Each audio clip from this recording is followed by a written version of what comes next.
Va a hacer la presentación y va a hablar de su currículum el profesor José Ramón Calvo, que es el responsable de todo el Foro Nobel de otros años y el de este como es natural. A los premios Nobel, que decirle que bienvenido, que es un honor que estén aquí, y al conferenciante, que es un doble honor que nos hable aquí en esta escuela de sus experiencias. Profesor, bienvenido y muchas gracias. Inglés primero, la suerte de tener a otros dos premios Nobel que han venido a escuchar a su colega.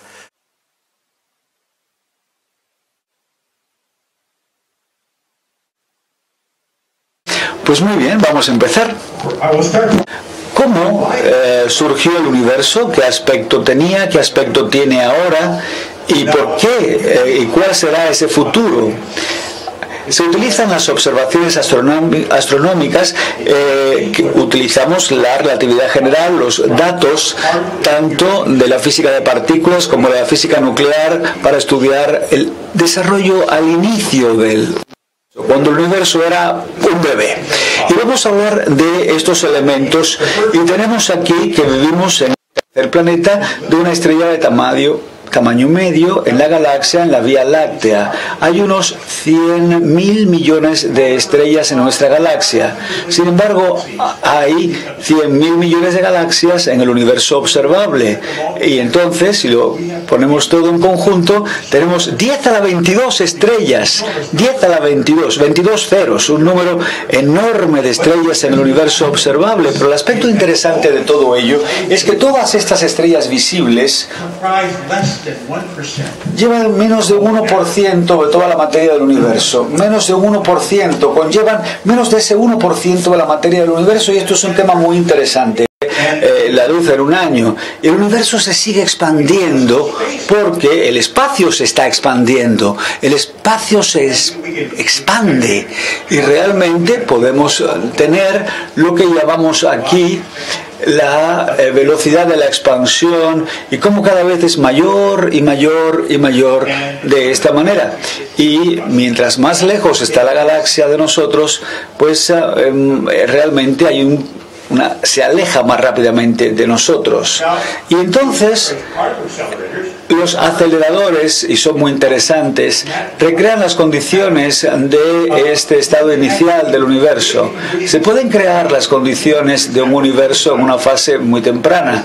Se hace con un acelerador de alta energía. Antes del gran colisionador de hadrones, aquí veíamos las condiciones del universo prácticamente, y estamos hablando, y vamos a hablar de lo que decimos en cuanto a una trillonésima parte. Vamos a ver, estamos hablando de 13,7 mil millones de años, y era un puntito pequeño con mucha energía que empezó a expandir, y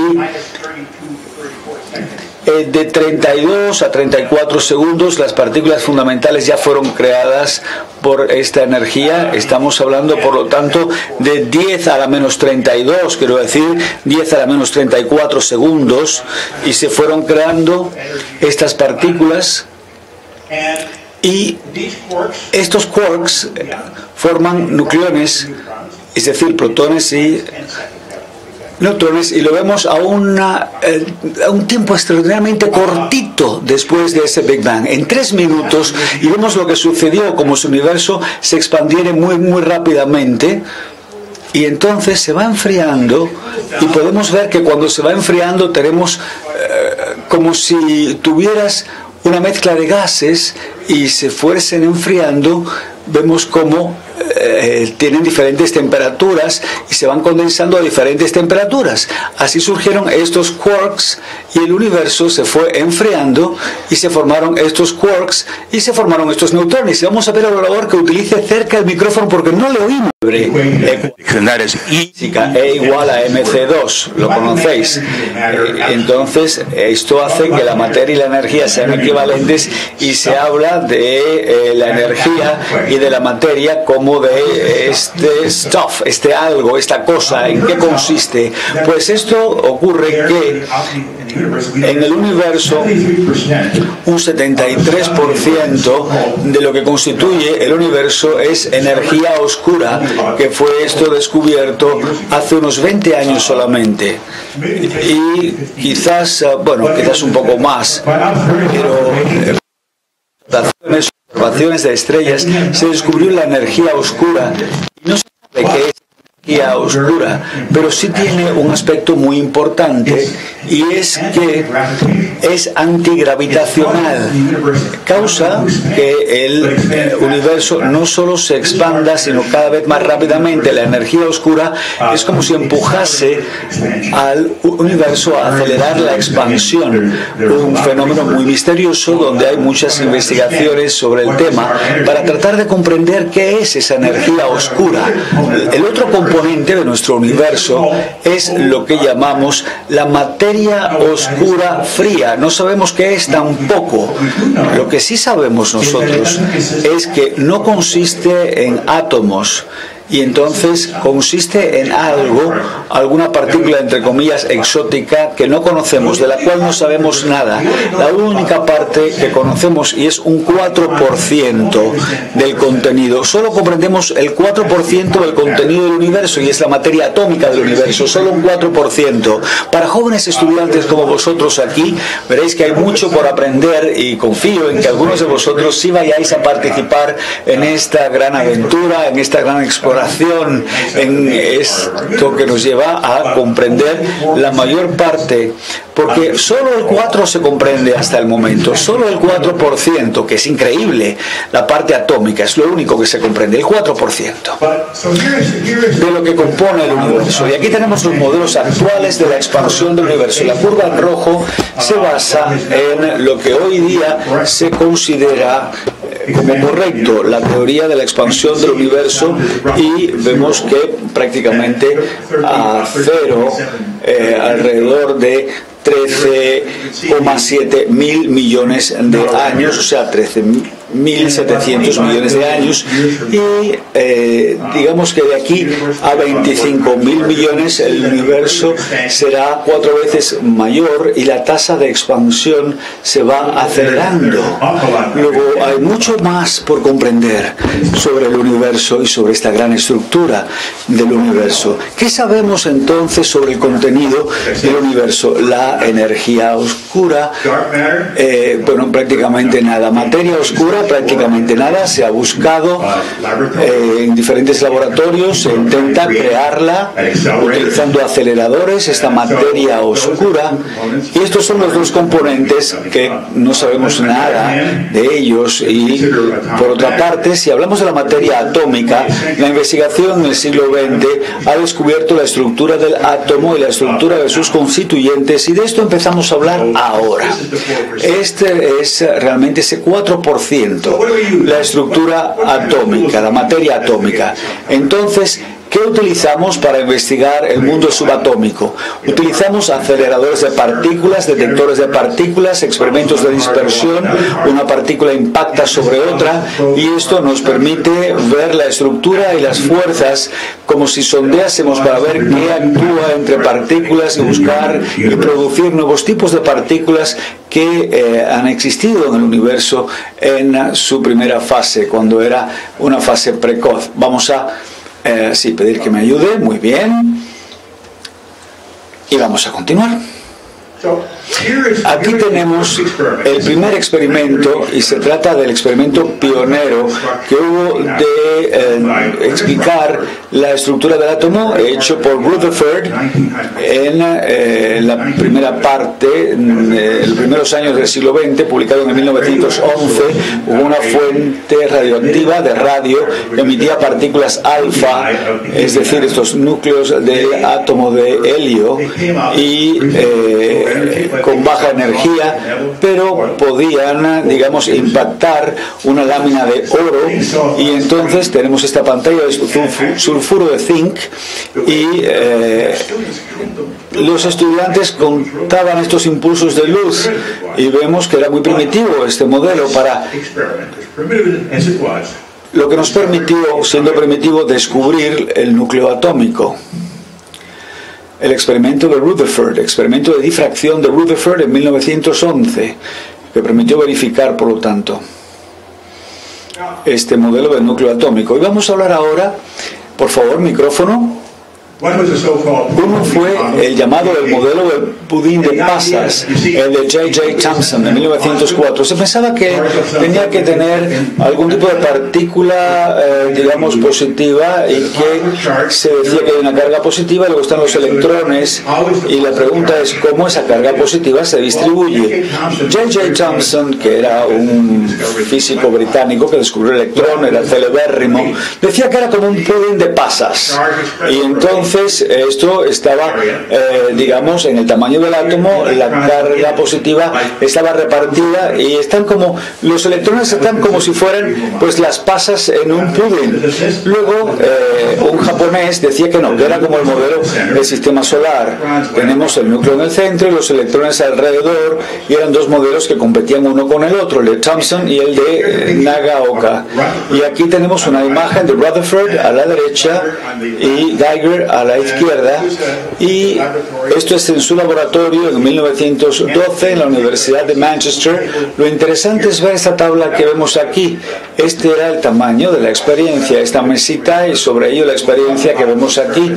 Y cuando vemos, ahora vamos a hablar de experimentos que nos permiten ver la estructura subatómica. Luego entonces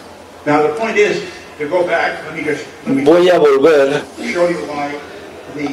a mostrar por qué no funcionó el modelo del plum pudding, ese modelo que le llaman en español el pudín de pasas. En ese modelo la idea era que esta parte era mucho más pesada que el electrón, y el electrón, si vemos el coeficiente, la partícula era como 8.000 kilos, era como si fuese de 8.000 kilos de camión que golpease una piedra de 1 kilo. ¿Qué ocurre entonces?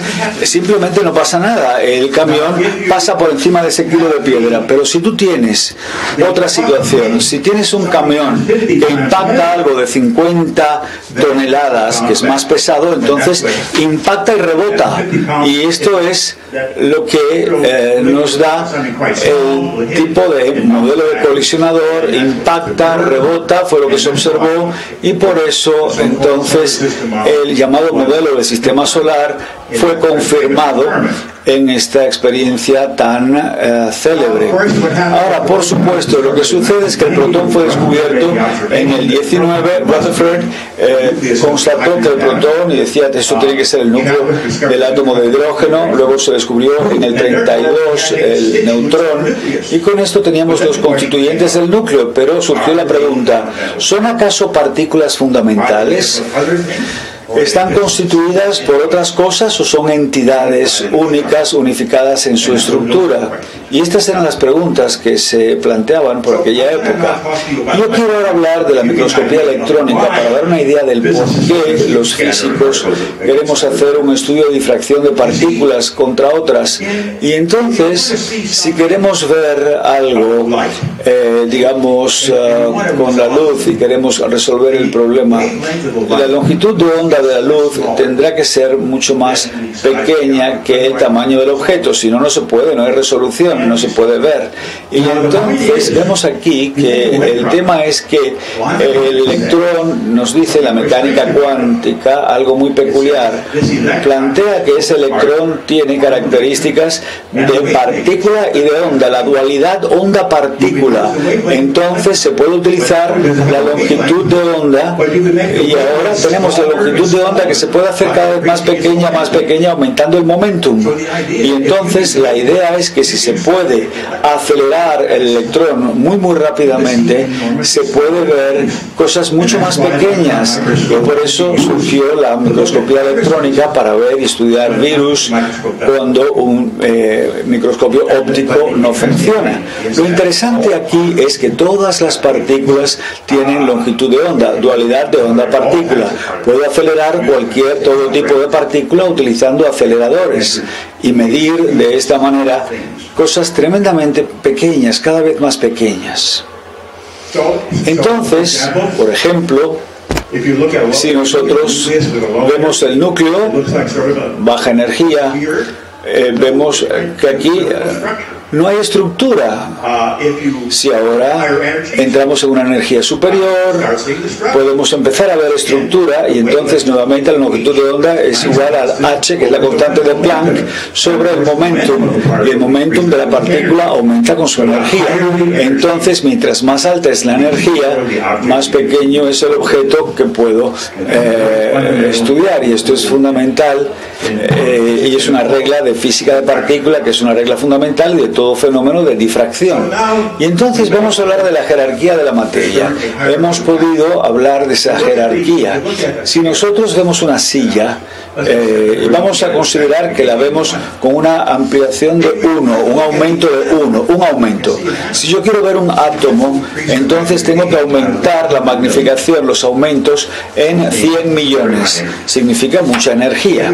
Si yo quiero ver los detalles del núcleo, entonces tengo que aumentar estos aumentos, esta magnificación, multiplicado por 100.000 veces más. Y si ahora decimos que el núcleo está hecho de neutrones y protones, si quiero ver dentro de neutrón y protón para ver qué hay ahí, ahora lo analizamos con otra magnificación de 10.000. Entonces vemos el aumento energético requerido para poder ser cada vez más capaz de observar cosas más y más pequeñas, smaller observations, observaciones cada vez más diminutas. Y ahora quiero hablar un poco más sobre cómo se descubrieron los quarks y cómo los quarks fueron desarrollados como un modelo teórico. Vamos a empezar ahora. En primer lugar, había una nueva tecnología después de la Segunda Guerra Mundial y había nuevos aceleradores que no voy a mencionar, había nuevos detectores y había pues la posibilidad de descubrir muchas partículas. Hablamos de cientos de partículas descubiertas. ¿Y qué hacemos con estas partículas, con estos cientos de partículas descubiertas? Pues hay dos físicos muy brillantes que entonces tuvieron la idea, y aquí tenemos a Gell-Mann y a Neyman en el 61, que desarrollaron un modelo matemático llamado el modelo que vemos aquí de Eightfold Way. Se clasifican las partículas acorde a su spin. Las partículas rotan, tienen un spin, y es como si tuvieras un trompo rotando, y tienen la descripción de la mecánica cuántica, pero rotan, hay un cierto spin, y tienen las propiedades de rotación, las propiedades del spin. Y entonces las partículas se organizaron en familias que tienen el mismo spin. Y esta clasificación fue como la tabla periódica de los elementos. Esto es una tabla periódica de partículas. Y lo importante sobre esta tabla periódica, ahora lo importante es lo siguiente, como la de los elementos, pero en una forma diferente. Ahora, esta tabla periódica de partículas, se decía que debería haber un lugar para las partículas existentes y se hubo de predecir otras no descubiertas. Y esto fue lo peculiar de esta tabla periódica. Ahora es una tabla periódica de partículas con un valor predictivo así como descriptivo. Aquí tenemos las familias. Estas son la tabla periódica de partículas, y vemos que cada puntito, no te importa la estructura, la matemática no importa, pero cada puntito aquí corresponde a una partícula, algunas de las cuales fueron predichas, otras fueron descubiertas. Pero el punto fue que cada una de estas partículas sí fue descubierta, cada una de ellas fue encontrada. Y esto era asombroso porque no era más que un modelo matemático, esencialmente sin dinámica en él. ¿Por qué entonces funcionó este modelo? Y esa fue la gran pregunta, y este fue el origen del modelo de los quarks. El modelo de los quarks, y ese modelo fue propuesto por Gell-Mann y por George Zweig independientemente, y propusieron los modelos de construcción, como los bloques de construcción de estas partículas que interactúan y mucho, y generaron estructuras y simetrías de familias. Y voy a mostrar lo propuesto por Zweig y por Gell-Mann. Hubo tres tipos, los llamados up, down, y los llamados strange, los extraños, y todos con un spin de un medio, pero sí tenían algo peculiar, tenían características peculiares. Es una de las razones por las que el modelo de los quarks se propuso y era equivocado en su momento. Tienen cargas fraccionadas y no hay partícula en la naturaleza que se hubiese observado con una carga fraccionada. Pero vemos que el up, si se dice que el protón tiene carga 1 y el electrón tiene carga -1, entonces el quark up tenía una carga de 2/3, el down -1/3 y el strange -1/3. Y entonces aquí es la forma en que lo pusieron. El protón tendría 2 up y un down. Si se hace el cálculo dirás 2/3 más 2/3, 4/3 menos 1/3 te da 1. Si vemos el neutrón, dices 2 down y un up, entonces menos 1/3 y ahora te da menos 2/3 y esto te da la carga 0 cuando le sumo lo mismo, y así funciona. Es decir, fue tan sencillo como ello. Y aquí tengo la idea. Era un argumento plausible, pero por ejemplo, vamos a ver el contenido y cómo se generan las familias. El contenido y la familia del spin 3/2. No hace falta una matemática compleja. Vemos cómo se generó la estructura de las familias. Por ejemplo, aquí tengo la familia con un spin igual y vemos aquí a 3/2. Y vemos aquí que arriba del triángulo, arriba del todo, tengo 3 strange, SSS. El otro SS, el otro 1S y el otro sin ninguno S. Te vas a la derecha. En la otra parte tienes 3 up abajo, la siguiente 2 up, 2 U, y el de arriba una sola U y arriba sin ninguna U. Es decir, de la misma forma lo vamos distribuyendo y así se generaron las familias. Así se generó esta estructura. Los quarks generan estructuras de familias. Era hermoso, pero la pregunta era, ¿esto era verdadero o no? ¿Y qué se hace entonces para saber si esto es o no cierto?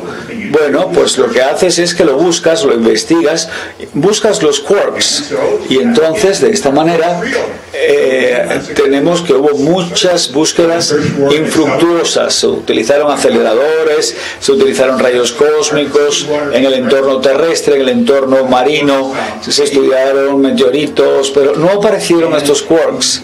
Y entonces la gente decía, es evidente, esto es una idea que no tiene sentido. ¿Quién ha oído hablar de cargas y fraccionadas? Y entonces, en el año 66, el punto de vista general era que los quarks eran con toda probabilidad solamente representaciones matemáticas útiles, se decía, pero no reales. Y las partículas que conocíamos tenían subestructuras difusas y no constituyentes, no bloques que les construyesen. Y entonces algunos grandes físicos de la época decían, bueno, Goldman decía, la idea de que los mesones y los bariones están constituidos de quarks es difícil de creer. Otro físico importante, quien dijo, los datos adicionales son necesarios y bienvenidos para destruir la imagen de los elementos constituyentes elementales llamados quarks. Otro físico, Gottfried, dijo, creo que el profesor Bjorken y yo hemos construido las reglas para destruir el modelo de los quarks, que parecía tremendamente peculiar. Y por supuesto, en el 69, un físico llamado J.J. Cockatee dijo, por supuesto, la idea de los quarks está mal fundada, está basada en algo equivocado. Se decía que la teoría gozaba de mala reputación. ¿Y qué hubo de suceder entonces? Vamos a ver qué sucedió. Pues bien, resulta que, bueno, ¿qué pensaba la gente sobre los quarks? ¿Y cuál era el modelo? Se decía. El modelo era muy peculiar. Se llamaba Nuclear democracy, la democracia nuclear o el modelo bootstrap. Y se decía que las partículas son elementos compuestos uno de otro. Se decía que el positrón era un pi positivo más un neutrón, etcétera. Y lo mismo de esta otra manera para el neutrón. Se decía que todos es como si fuéramos elementos compuestos por otros. En la mecánica cuántica esto se puede plantear, claro, no se puede decir en otro caso como la gente sentada aquí. Entonces había subestructuras difusas y no había bloques de construcción elementales en estas partículas. Entre el año 68 y el 72, el SLAC, que significa Stanford Linear Accelerator Center, el Centro de Aceleradores Lineales de Stanford, del Instituto Tecnológico de Massachusetts, utilizando el equivalente de un microscopio muy potente para analizar los protones y los neutrones con un acelerador lineal SLAC que daba unos 20.000 millones de electronvoltios con una longitud de onda, como vemos, con un efecto de magnificación de 60.000 millones de veces lo que era la luz ordinaria. Aquí tenemos una imagen del acelerador lineal de Stanford. Esto era el inicio, es de 2 millas de largo, tan largo que hubo que construirlo por encima de una gran autopista. El acelerador era de esta forma. Aquí se hicieron las experiencias y aquí tenemos los espectrómetros magnéticos utilizados.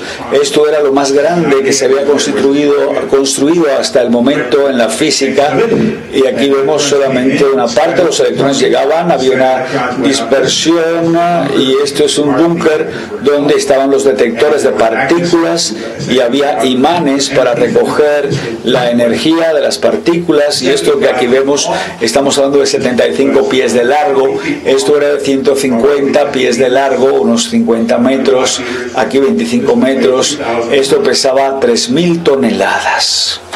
Y la idea completa era lo mismo, era la experiencia de Rutherford, pero ahora la de ligeramente modificada. Este es el modelo, el de arriba era el modelo del protón en la década de los 60. Si tienes electrones que pasan por aquí, es como pasar sobre este elemento como si fuera una gelatina cargada, y entonces de alguna forma. Pero si tienes una subestructura con elementos constituyentes abajo, se vio que estos elementos constituyentes dentro eran 10 veces más pesados que el electrón. El electrón podía literalmente tener este efecto de difracción a partir de esta subestructura constituyente, y esta difracción de gran ángulo implica que hay objetos más pequeños dentro de la partícula.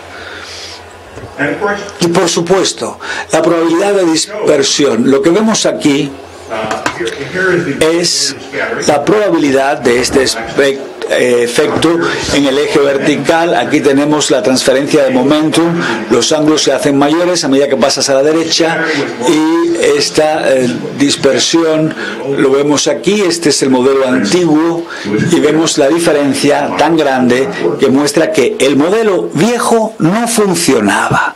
Fue una prueba concluyente de que ese viejo modelo no era válido, y entonces este efecto de gran ángulo demostraba que sí que había pequeños elementos constituyentes, y la reconstrucción de la imagen demostraba que había constituyentes tan pequeñitos, tipo puntuales, que no se podía medir el límite superior, es decir, probablemente eran mucho más pequeños de lo que pudiésemos haber observado. Y hubo experiencias con neutrinos, considerando estos experimentos de difracción de neutrinos que indicaron cargas fraccionales congruentes con el modelo de los quarks. Luego, los viejos modelos de la estructura de partícula fueron abandonados entre el 72 y el 80. Los quarks, por muy extraños, por todo lo que se dudase, no importa, era el modelo correcto. Los quarks eran correctos, y había que preguntarse, ¿se ha visto algún quark en la naturaleza? Esa es una de las razones por la que no se creía en ello desde el principio. La respuesta es no. No se han observado. ¿Y me podéis decir por qué crees en algo que no has visto?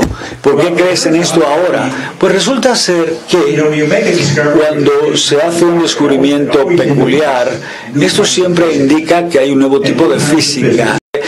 la luz en un año. Y el universo se sigue expandiendo porque el espacio se está expandiendo. El espacio se expande y realmente podemos tener lo que llamamos aquí la velocidad de la expansión y cómo cada vez es mayor y mayor y mayor de esta manera. Y mientras más lejos está la galaxia de nosotros, pues realmente hay se aleja más rápidamente de nosotros. Y entonces los aceleradores, y son muy interesantes, recrean las condiciones de este estado inicial del universo. Se pueden crear las condiciones de un universo en una fase muy temprana. Se hace con un acelerador de alta energía antes del gran colisionador de hadrones. Aquí veíamos las condiciones del universo prácticamente, y estamos hablando y vamos a hablar de lo que decimos en cuanto a una trillonésima parte. Vamos a ver, estamos hablando de 13,7 mil millones de años, y era un puntito pequeño con mucha energía que se empezó a expandir, y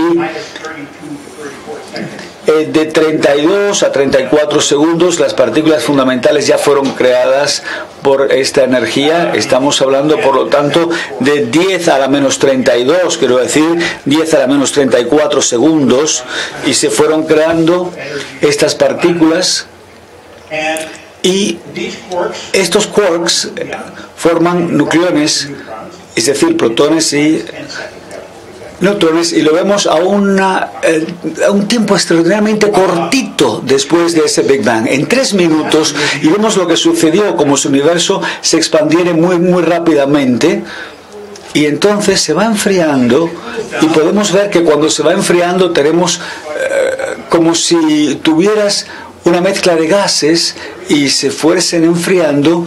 Vemos cómo tienen diferentes temperaturas y se van condensando a diferentes temperaturas. Así surgieron estos quarks, y el universo se fue enfriando y se formaron estos quarks y se formaron estos neutrones. Y vamos a ver, por favor, que utilice cerca el micrófono porque no le oímos. Y tenemos de esta forma que se formaron los núcleos. Y las razones era que estaba demasiado caliente para poder permanecer unido, pero cuando la energía de unión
más célebre, E igual a mc2, lo conocéis. Entonces esto hace que la materia y la energía sean equivalentes, y se habla de la energía y de la materia como de este stuff, este algo, esta cosa. ¿En qué consiste? Pues esto ocurre que en el universo un 73% de lo que constituye el universo es energía oscura oscura, que fue esto descubierto hace unos 20 años solamente. Y quizás, quizás un poco más, pero observaciones de estrellas se descubrió la energía oscura. Y no se sabe qué es energía oscura, pero sí tiene un aspecto muy importante, y es que es antigravitacional. Causa que el universo no solo se expanda, sino cada vez más rápidamente. La energía oscura es como si empujase al universo a acelerar la expansión. Un fenómeno muy misterioso donde hay muchas investigaciones sobre el tema para tratar de comprender qué es esa energía oscura. El otro componente de nuestro universo es lo que llamamos la materia oscura fría. No sabemos qué es tampoco. Lo que sí sabemos nosotros es que no consiste en átomos, y entonces consiste en algo, alguna partícula entre comillas exótica que no conocemos, de la cual no sabemos nada. La única parte que conocemos, y es un 4% del contenido. Solo comprendemos el 4% del contenido del universo, y es la materia atómica del universo, solo un 4%. Para jóvenes estudiantes como vosotros aquí, veréis que hay mucho por aprender, y confío en que algunos de vosotros sí vayáis a participar en esta gran aventura, en esta gran exploración, en esto que nos lleva a comprender la mayor parte, porque solo el 4% se comprende hasta el momento, solo el 4%, que es increíble. La parte atómica es lo único que se comprende, el 4% de lo que compone el universo. Y aquí tenemos los modelos actuales de la expansión del universo. La curva en rojo se basa en lo que hoy día se considera como correcto, la teoría de la expansión del universo, y vemos que prácticamente a cero, alrededor de 13,7 mil millones de años, o sea, 13.700 millones de años, y digamos que de aquí a 25.000 millones el universo será 4 veces mayor, y la tasa de expansión se va acelerando. Luego hay mucho más por comprender sobre el universo y sobre esta gran estructura del universo. ¿Qué sabemos entonces sobre el contenido del universo? La energía oscura, prácticamente nada. Materia oscura, prácticamente nada. Se ha buscado en diferentes laboratorios, se intenta crearla utilizando aceleradores, esta materia oscura, y estos son los dos componentes que no sabemos nada de ellos. Y por otra parte, si hablamos de la materia atómica, la investigación en el siglo XX ha descubierto la estructura del átomo y la estructura de sus constituyentes, y de esto empezamos a hablar ahora. Este es realmente ese 4%, la estructura atómica, la materia atómica. Entonces, ¿qué utilizamos para investigar el mundo subatómico? Utilizamos aceleradores de partículas, detectores de partículas, experimentos de dispersión. Una partícula impacta sobre otra, y esto nos permite ver la estructura y las fuerzas como si sondeásemos para ver qué actúa entre partículas, y buscar y producir nuevos tipos de partículas que han existido en el universo en su primera fase, cuando era una fase precoz. Vamos a pedir que me ayude. Muy bien, y vamos a continuar. Aquí tenemos el primer experimento, y se trata del experimento pionero que hubo de explicar la estructura del átomo, hecho por Rutherford en la primera parte, en los primeros años del siglo XX, publicado en 1911. Hubo una fuente radioactiva de radio que emitía partículas alfa, es decir, estos núcleos del átomo de helio, y con baja energía, pero podían, digamos, impactar una lámina de oro, y entonces tenemos esta pantalla de sulfuro de zinc, y los estudiantes contaban estos impulsos de luz, y vemos que era muy primitivo este modelo, para lo que nos permitió, siendo primitivo, descubrir el núcleo atómico. El experimento de Rutherford, experimento de difracción de Rutherford en 1911, que permitió verificar, por lo tanto, este modelo del núcleo atómico. Y vamos a hablar ahora, por favor, micrófono. Uno fue el llamado el modelo del pudín de pasas, el de J.J. Thomson en 1904. Se pensaba que tenía que tener algún tipo de partícula, digamos, positiva, y que se decía que hay una carga positiva, y luego están los electrones, y la pregunta es cómo esa carga positiva se distribuye. J.J. Thomson, que era un físico británico que descubrió el electrón, era celebérrimo, decía que era como un pudín de pasas, y entonces esto estaba, digamos, en el tamaño del átomo, la carga positiva estaba repartida, y están como, los electrones están como si fueran pues las pasas en un pudín. Luego un japonés decía que no, que era como el modelo del sistema solar. Tenemos el núcleo en el centro y los electrones alrededor, y eran dos modelos que competían uno con el otro, el de Thomson y el de Nagaoka.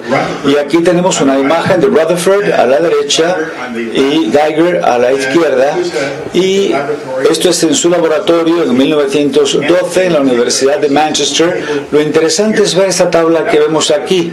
Este era el tamaño de la experiencia, esta mesita, y sobre ello la experiencia que vemos aquí.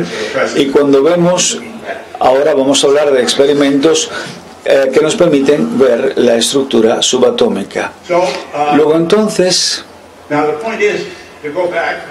voy a volver a mostrar por qué no funcionó el modelo del plum pudding, ese modelo que le llaman en español el pudín de pasas. En ese modelo la idea era que esta parte era mucho más pesada que el electrón, y el electrón, si vemos el coeficiente, la partícula era como 8.000 kilos, era como si fuese de 8.000 kilos de camión que golpease una piedra de 1 kilo. ¿Qué ocurre entonces? Simplemente no pasa nada, el camión pasa por encima de ese kilo de piedra. Pero si tú tienes otra situación, si tienes un camión que impacta algo de 50 toneladas, que es más pesado, entonces impacta y rebota. Y esto es lo que nos da el tipo de modelo de colisionador: impacta, rebota, fue lo que se observó, y por eso entonces el llamado modelo del sistema solar fue confirmado en esta experiencia tan célebre. Ahora, por supuesto, lo que sucede es que el protón fue descubierto en el 19. Rutherford constató que el protón, y decía que eso tiene que ser el núcleo del átomo de hidrógeno. Luego se descubrió en el 32 el neutrón, y con esto teníamos los constituyentes del núcleo. Pero surgió la pregunta: ¿son acaso partículas fundamentales? ¿Están constituidas por otras cosas o son entidades únicas, unificadas en su estructura? Y estas eran las preguntas que se planteaban por aquella época. Yo quiero ahora hablar de la microscopía electrónica para dar una idea del por qué los físicos queremos hacer un estudio de difracción de partículas contra otras. Y entonces, si queremos ver algo, digamos, con la luz, y queremos resolver el problema, la longitud de onda de la luz tendrá que ser mucho más pequeña que el tamaño del objeto, si no, no se puede, no hay resolución, no se puede ver. Y entonces vemos aquí que el tema es que el electrón, nos dice la mecánica cuántica algo muy peculiar, plantea que ese electrón tiene características de partícula y de onda, la dualidad onda-partícula. Entonces se puede utilizar la longitud de onda, y ahora tenemos la longitud de onda que se puede hacer cada vez más pequeña, aumentando el momentum. Y entonces la idea es que si se puede acelerar el electrón muy rápidamente, se puede ver cosas mucho más pequeñas, y por eso surgió la microscopía electrónica, para ver y estudiar virus cuando un microscopio óptico no funciona. Lo interesante aquí es que todas las partículas tienen longitud de onda, dualidad de onda-partícula. Puede acelerar todo tipo de partícula utilizando aceleradores y medir de esta manera cosas tremendamente pequeñas, cada vez más pequeñas. Entonces, por ejemplo, si nosotros vemos el núcleo, baja energía, vemos que aquí no hay estructura. Si ahora entramos en una energía superior, podemos empezar a ver estructura y entonces nuevamente la longitud de onda es igual a h, que es la constante de Planck, sobre el momentum. Y el momentum de la partícula aumenta con su energía. Entonces, mientras más alta es la energía, más pequeño es el objeto que puedo estudiar. Y esto es fundamental y es una regla de física de partícula que es una regla fundamental de todo fenómeno de difracción. Y entonces vamos a hablar de la jerarquía de la materia. Hemos podido hablar de esa jerarquía. Si nosotros vemos una silla, vamos a considerar que la vemos con una ampliación de 1, un aumento de 1, un aumento. Si yo quiero ver un átomo, entonces tengo que aumentar la magnificación, los aumentos, en 100 millones. Significa mucha energía. Si yo quiero ver los detalles del núcleo, entonces tengo que aumentar estos aumentos, esta magnificación, multiplicado por 100.000 veces más. Y si ahora decimos que el núcleo está hecho de neutrones y protones, si quiero ver dentro de neutrón y protón para ver qué hay ahí, ahora lo analizamos con otra magnificación de 10.000. Entonces vemos el aumento energético requerido para poder ser cada vez más capaz de observar cosas más y más pequeñas, smaller observations, observaciones cada vez más diminutas. Y ahora quiero hablar un poco más sobre cómo se descubrieron los quarks y cómo los quarks fueron desarrollados como un modelo teórico. Vamos a empezar ahora. En primer lugar, había una nueva tecnología después de la Segunda Guerra Mundial y había nuevos aceleradores que no voy a mencionar, había nuevos detectores y había pues la posibilidad de descubrir muchas partículas. Hablamos de cientos de partículas descubiertas. ¿Y qué hacemos con estas partículas, con estos cientos de partículas descubiertas? Pues hay dos físicos muy brillantes que entonces tuvieron la idea, y aquí tenemos a Gell-Mann y a Neyman en el 61, que desarrollaron un modelo matemático llamado el modelo que vemos aquí de Eightfold Way. Se clasifican las partículas acorde a su spin. Las partículas rotan, tienen un spin, y es como si tuvieras un trompo rotando, y tienen la descripción de la mecánica cuántica, pero rotan, hay un cierto spin, y tienen las propiedades de rotación, las propiedades del spin. Y entonces las partículas se organizaron en familias que tienen el mismo spin. Y esta clasificación fue como la tabla periódica de los elementos. Esto es una tabla periódica de partículas. Y lo importante sobre esta tabla periódica, ahora lo importante es lo siguiente, como la de los elementos, pero en una forma diferente. Ahora, esta tabla periódica de partículas, se decía que debería haber un lugar para las partículas existentes y se hubo de predecir otras no descubiertas. Y esto fue lo peculiar de esta tabla periódica. Ahora es una tabla periódica de partículas con un valor predictivo así como descriptivo. Aquí tenemos las familias. Estas son la tabla periódica de partículas, y vemos que cada puntito, no te importa la estructura, la matemática no importa, pero cada puntito aquí corresponde a una partícula, algunas de las cuales fueron predichas, otras fueron descubiertas. Pero el punto fue que cada una de estas partículas sí fue descubierta, cada una de ellas fue encontrada. Y esto era asombroso porque no era más que un modelo matemático, esencialmente sin dinámica en él. ¿Por qué entonces funcionó este modelo? Y esa fue la gran pregunta, y este fue el origen del modelo de los quarks. El modelo de los quarks, y ese modelo fue propuesto por Gell-Mann y por Church-Weig independientemente, y propusieron los modelos de construcción, como los bloques de construcción de estas partículas que interactúan y mucho, y generaron estructuras y simetrías de familias. Y voy a mostrar lo propuesto por Zweig y por Gell-Mann.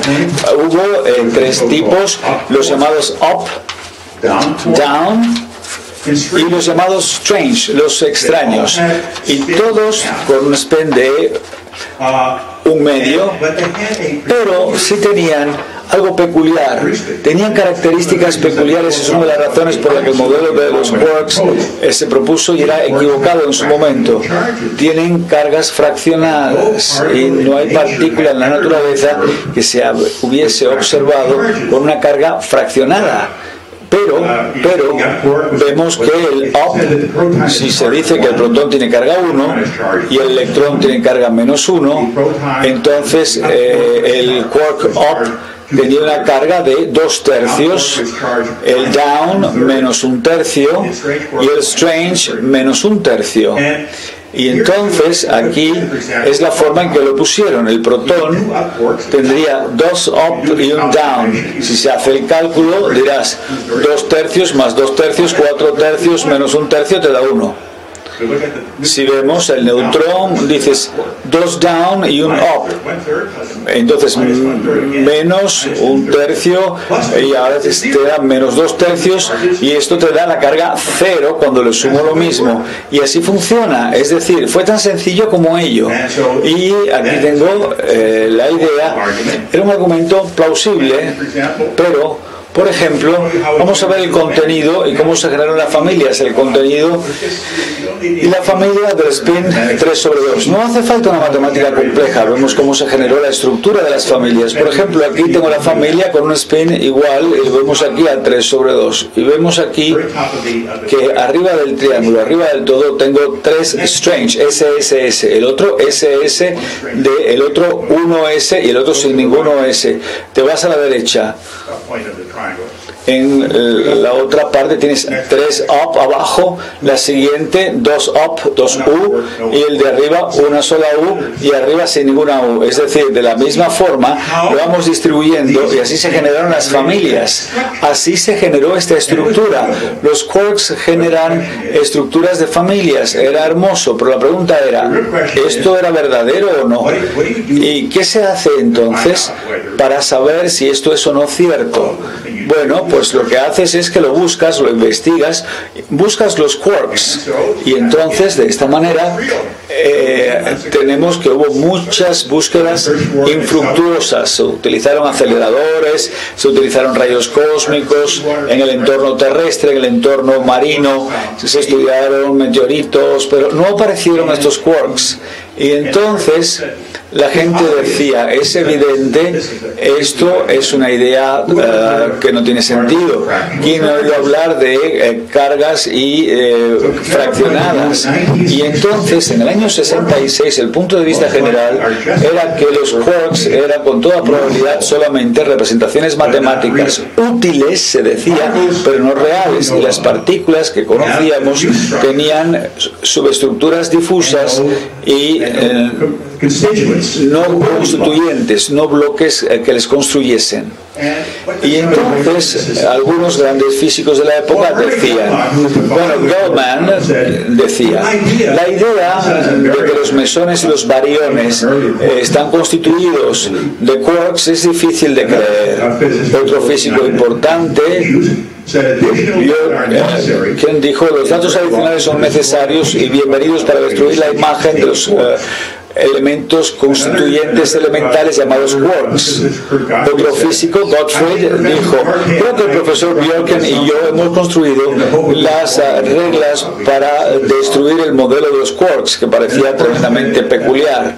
Y por supuesto, en el 69, un físico llamado J.J. Cockatee dijo, por supuesto, la idea de los quarks está mal fundada, está basada en algo equivocado. Se decía que la teoría gozaba de mala reputación. ¿Y qué hubo de suceder entonces? Vamos a ver qué sucedió. Pues bien, resulta que, bueno, ¿qué pensaba la gente sobre los quarks? ¿Y cuál era el modelo? Se decía. El modelo era muy peculiar. Se llamaba Nuclear Democracy, la democracia nuclear, o el modelo Bootstrap. Y se decía que las partículas son elementos compuestos uno de otro. Se decía que el positrón era un pi positivo más un neutrón, etcétera, y lo mismo de esta otra manera para el neutrón. Se decía que todos es como si fuéramos elementos compuestos por otros. En la mecánica cuántica esto se puede plantear, claro, no se puede decir en otro caso como la gente sentada aquí.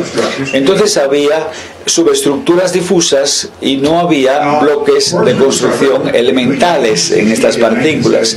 Entre el año 68 y el 72, el SLAC, que significa Stanford Linear Accelerator Center, el Centro de Aceleradores Lineales de Stanford, del Instituto Tecnológico de Massachusetts, utilizando el equivalente de un microscopio muy potente para analizar los protones y los neutrones con un acelerador lineal SLAC que daba unos 20.000 millones de electronvoltios con una longitud de onda, como vemos, con un efecto de magnificación de 60.000 millones de veces lo que era la luz ordinaria. Aquí tenemos una imagen del acelerador lineal de Stanford. Esto era el inicio, es de 2 millas de largo, tan largo que hubo que construirlo por encima de una gran autopista. El acelerador era de esta forma. Aquí se hicieron las experiencias y aquí tenemos los espectrómetros magnéticos utilizados. Esto era lo más grande que se había construido hasta el momento en la física, y aquí vemos solamente una parte. Los electrones llegaban, había una dispersión, y esto es un búnker donde estaban los detectores de partículas y había imanes para recoger la energía de las partículas. Y esto que aquí vemos, estamos hablando de 75 pies de largo, esto era de 150 pies de largo, unos 50 metros, aquí 25 metros, esto pesaba 3.000 toneladas.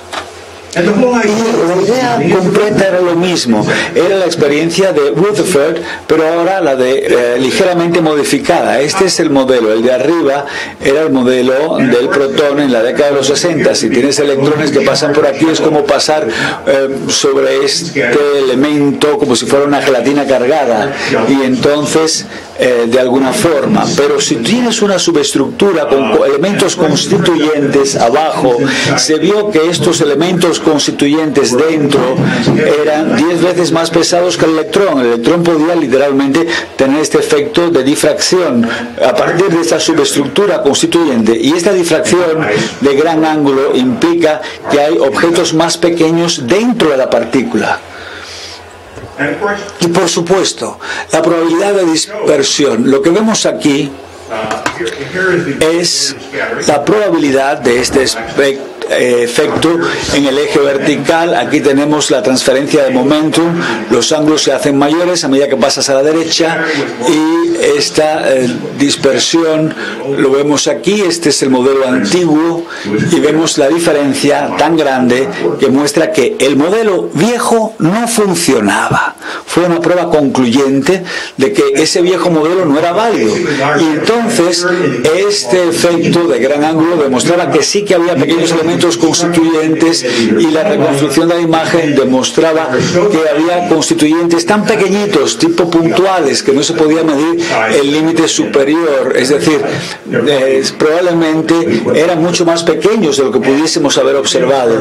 Y hubo experiencias con neutrinos, considerando estos experimentos de difracción de neutrinos que indicaron cargas fraccionales congruentes con el modelo de los quarks. Luego, los viejos modelos de la estructura de partícula fueron abandonados entre el 72 y el 80. Los quarks, por muy extraños, por todo lo que se dudase, no importa, era el modelo correcto. Los quarks eran correctos, y había que preguntarse, ¿se ha visto algún quark en la naturaleza? Esa es una de las razones por la que no se creía en ello desde el principio. La respuesta es no.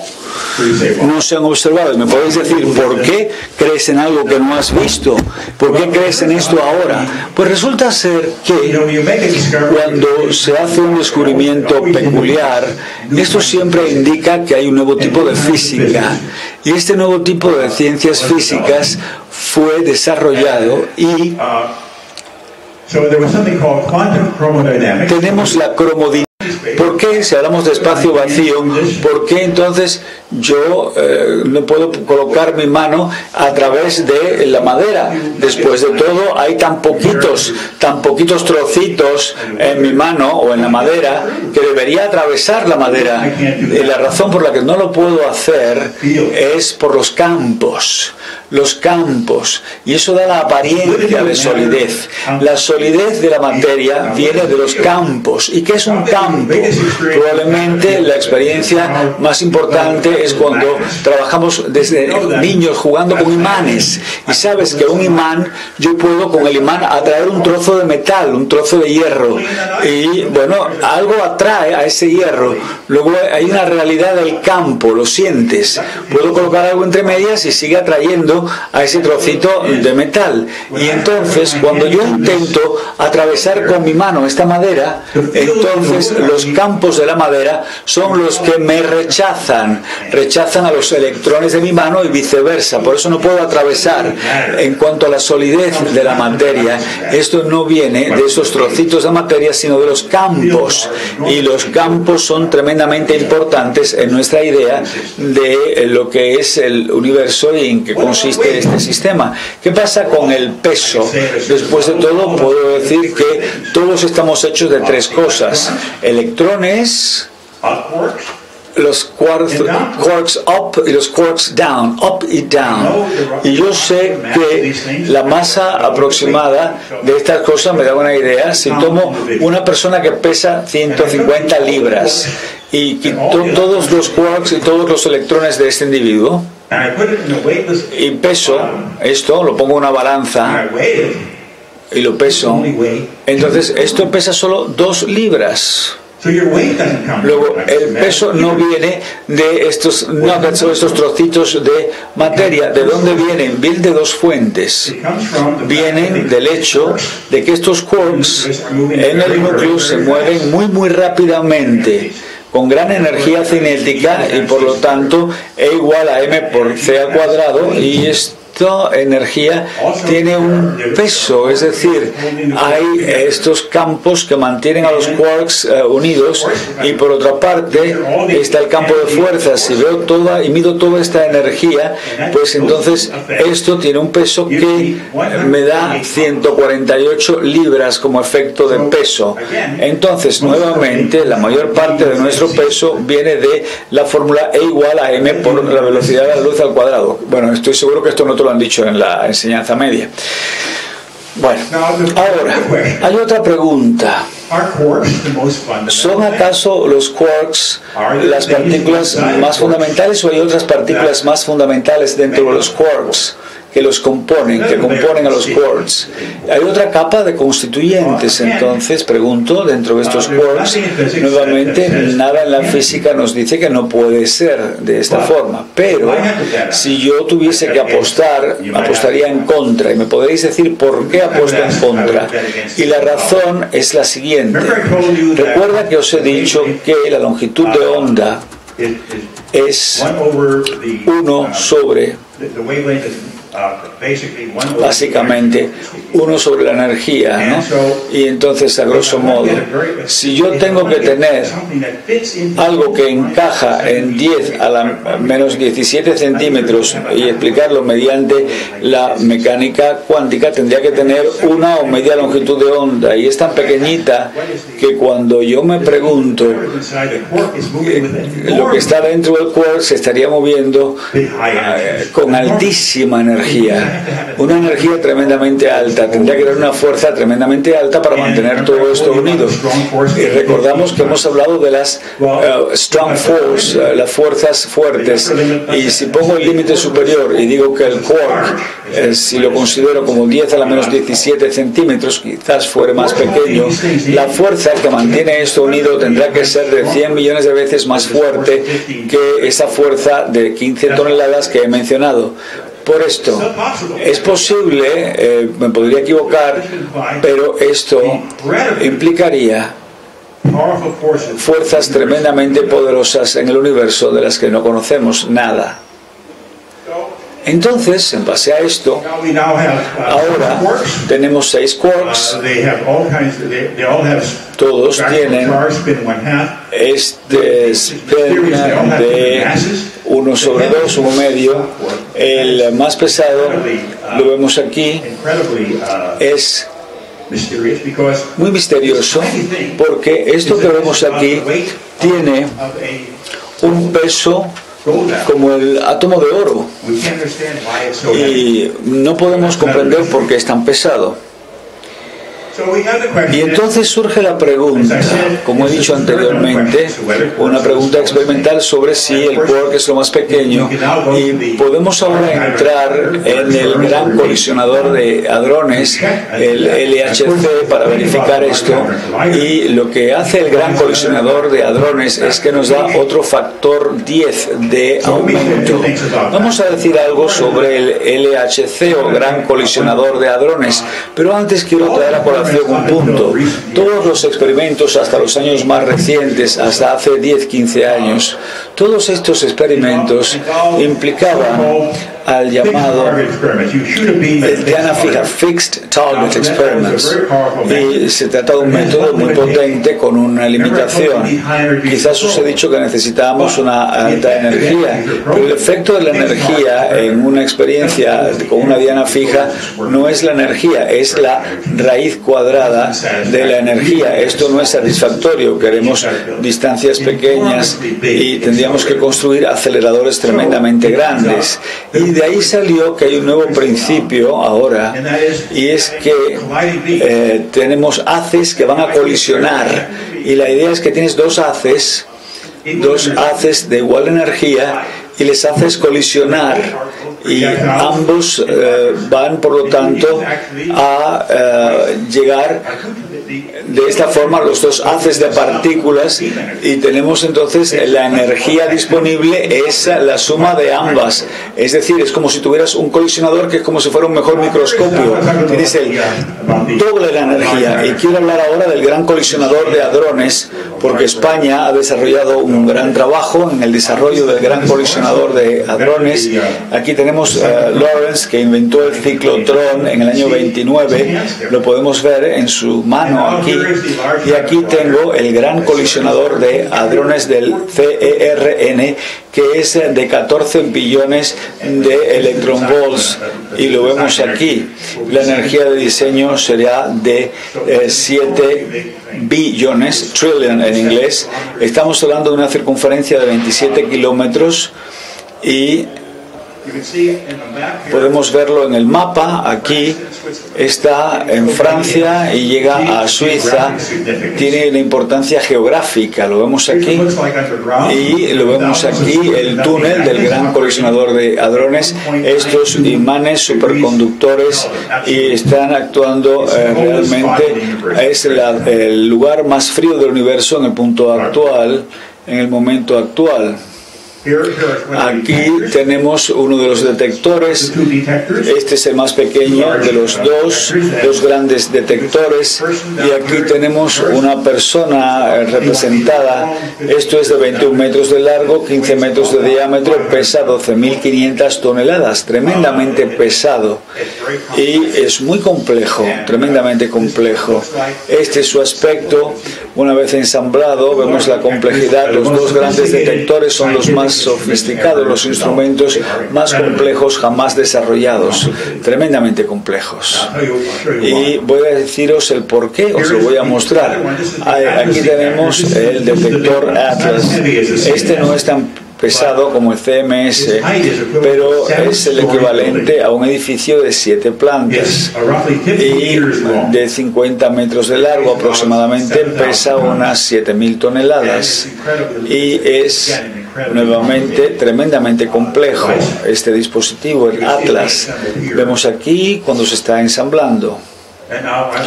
Y quiero que pensemos en esta experiencia de Rutherford, cuando estábamos en una mesa, y esto es lo que pasó en 100 años. Y es así porque la tecnología se ha desarrollado y porque los ingenieros han llegado a esto al desarrollar esta tecnología al cabo de 100 años después de lo que hizo Rutherford. Y aquí tenemos que el gran colisionador de hadrones tiene grandes retos. Cada uno de los detectores es de unos 100 millones de canales de lectura, 100 millones, y las colisiones tienen lugar cada 25 nanosegundos. Tienes que registrarlo en muy corto tiempo. y el Atlas utiliza 3.000 kilómetros de cables en este experimento. El volumen de datos registrado en el CMS en la entrada es de 1 terabit por segundo, que es equivalente a todo el tráfico de la Worldwide, es decir, de Internet. Es enorme, es equivalente a lo que tenemos a ello, y entonces la energía cinética del haz es equivalente a la energía de un crucero de 10.000 toneladas que vaya a 20 millas por hora. Hay que ser muy cuidadoso con ese haz porque puede destruir cualquier cosa en su trayectoria. Y por supuesto, me gustaría destacar que el CMS es más pesado que la Torre Eiffel, y también es más pesado que uno de los destroyers de la Marina norteamericana. Es más pesado que el John McCain, que pesa 8.300 toneladas. Entonces es un dispositivo muy pesado, y aquí tenemos pues una colisión que produce dos jets, y estamos hablando de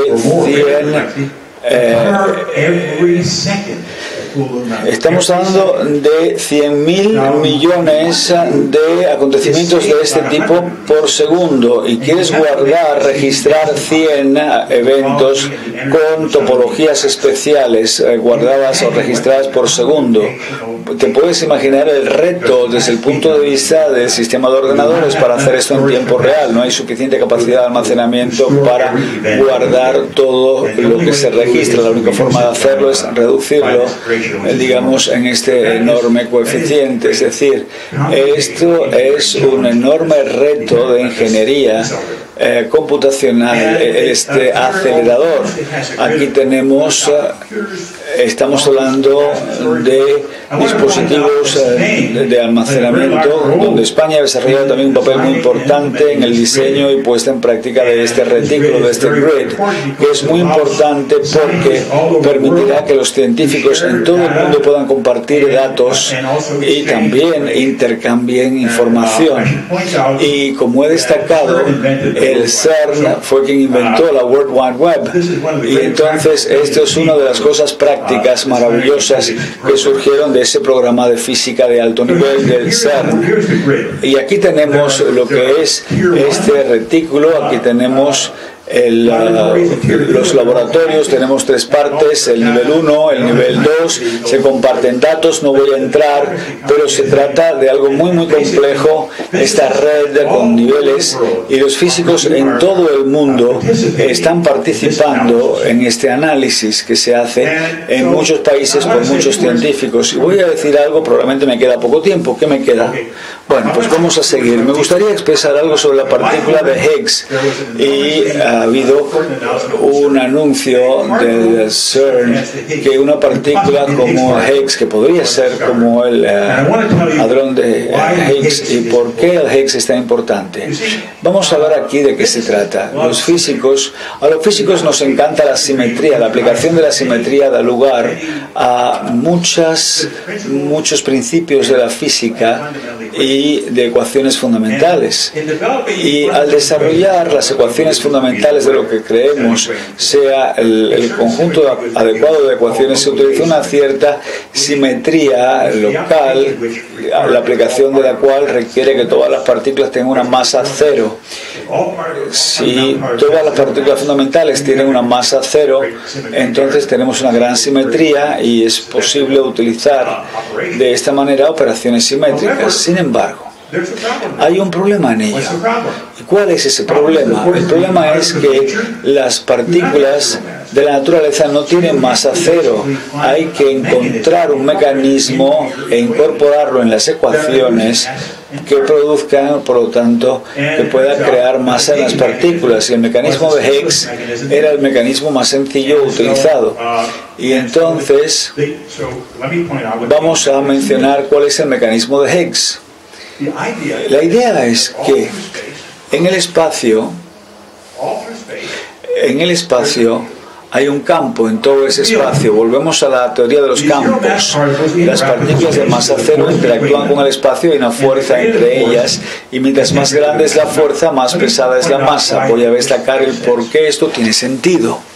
Si tú tienes una partícula de masa cero, viaja a la velocidad de la luz, y esta es la máxima velocidad que puedes tener. Si el de Higgs realmente se va a ralentizar, entonces ya no viaja a la velocidad de la luz, tiene que tener un efecto de masa, y le llamamos masa real, y mientras más grande es la fuerza, más se ralentiza y mayor es la masa. Y este es el modelo, y mucha gente pensaba que era demasiado simplista el modelo, pero hubo que predecir la partícula de Higgs, porque realmente todo campo tiene una partícula asociada. Después de todo, el campo electromagnético tiene al fotón, el campo gravitacional tiene el gravitón, el campo de Higgs tiene que tener la partícula de Higgs. Y entonces lo único es que la teoría no predijo la masa de la partícula de Higgs, y hay que investigarlo. Y entonces, en un conjunto de experimentos, de esa forma vemos algo que tiene las propiedades del bosón de Higgs, descubierto con una masa de 126 mil millones de electronvolts. Y entonces, cuando digo electronvoltios, estoy, pues es el equivalente a igual a m por la velocidad de la luz al cuadrado. Y aquí tenemos dos detectores con los mismos resultados, y aquí tenemos que la partícula de Higgs parece que sí que está ahí, y es asombroso porque realmente nos dice que si esto es cierto, entonces todo el espacio está lleno de este tipo de partículas que no tienen masa, un campo que les retrasa, y esto es otro campo.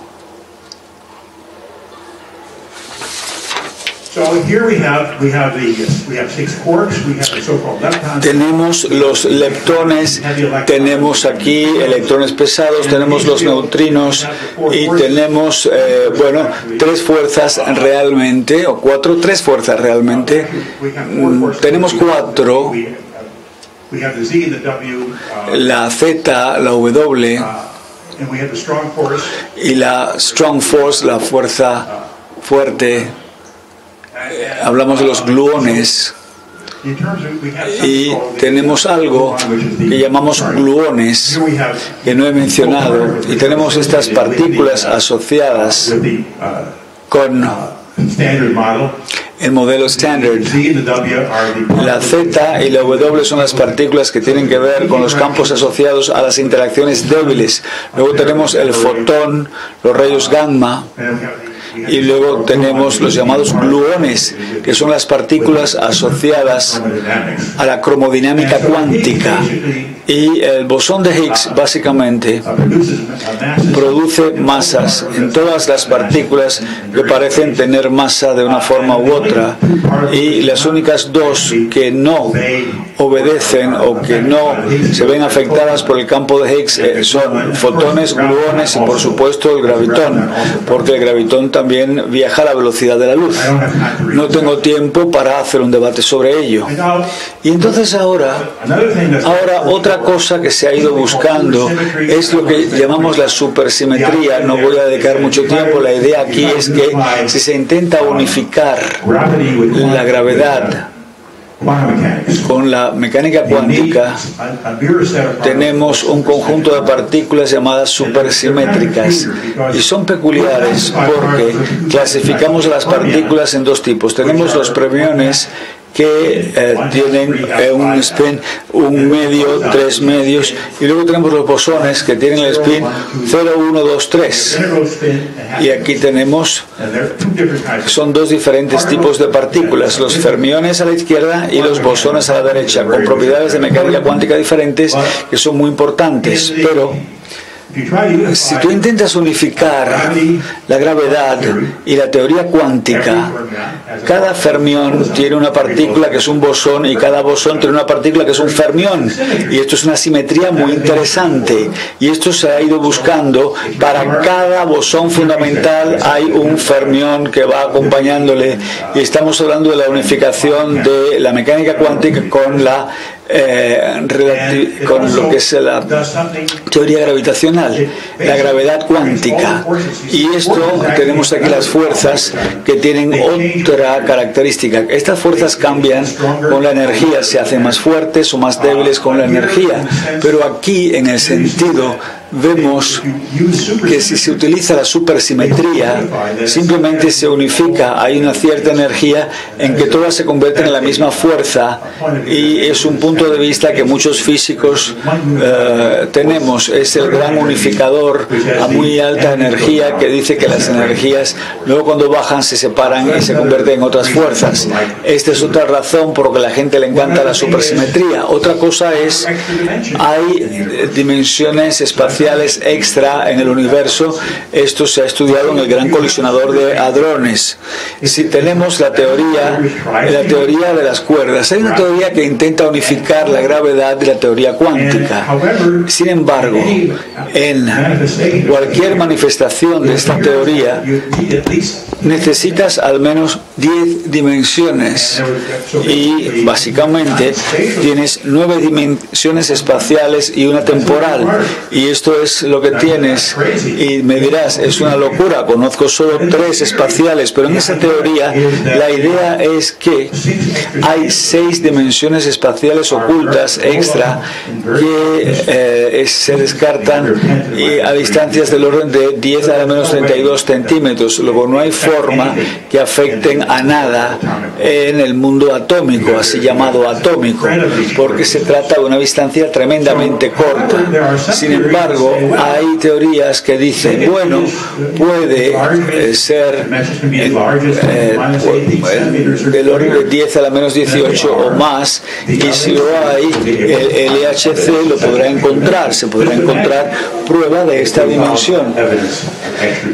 Es decir, vamos a ver si se encuentran pruebas de esta dimensión. Es algo que se ha estado estudiando y se ha buscado en el gran colisionador de hadrones. Pero aquí tenemos las preguntas traídas a colación. ¿Son los quarks y los electrones los más pequeños bloques de construcción de la materia? ¿Hay nuevas partículas? ¿Hay acaso nuevos campos? ¿Hay nuevas leyes de la física? ¿Hay dimensiones extra del espacio? Y otra pregunta interesante es qué pasa con la antimateria, que quería mencionar, porque si hubiese una simetría absoluta entre la materia y la antimateria, no existiríamos. El universo tal cual lo conocemos no existiría, y la razón para ello es lo siguiente. Cuando el universo en su fase inicial, bueno, pues se crearon partículas y antipartículas, pero a medida que se fue enfriando el universo se fueron aniquilando, y entonces habría solamente un universo dominado por radiación, no habría átomos, no habría partículas. Pero existe, y la razón por la que existimos es por lo que hay una pequeñita asimetría entre la materia y la antimateria, y básicamente eso es por lo que la materia básicamente ha persistido y la antimateria ha desaparecido. Y hemos observado en el laboratorio esto, pero lo que hemos observado solo es parte de lo necesario para tener el universo tal como existe actualmente. Esto también se está estudiando en el gran colisionador de hadrones, en el LHC, y realmente tenemos descubrimientos totalmente inesperados, lo que siempre nos interesa, y realmente es algo que nadie había considerado. Esto ha ocurrido en el pasado, ha ocurrido entre los descubrimientos más importantes de la física. Debo decir que el LHC, el gran colisionador de hadrones, representa una nueva era en el mundo de la física para nuevos descubrimientos, y creo que algunos de vosotros jóvenes sí tendréis la oportunidad de participar en esta maravillosa aventura. Muchas gracias.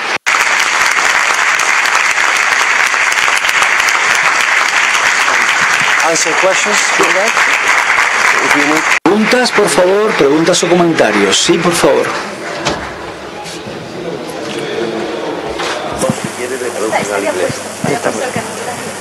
Vamos a hacer alguna Bueno,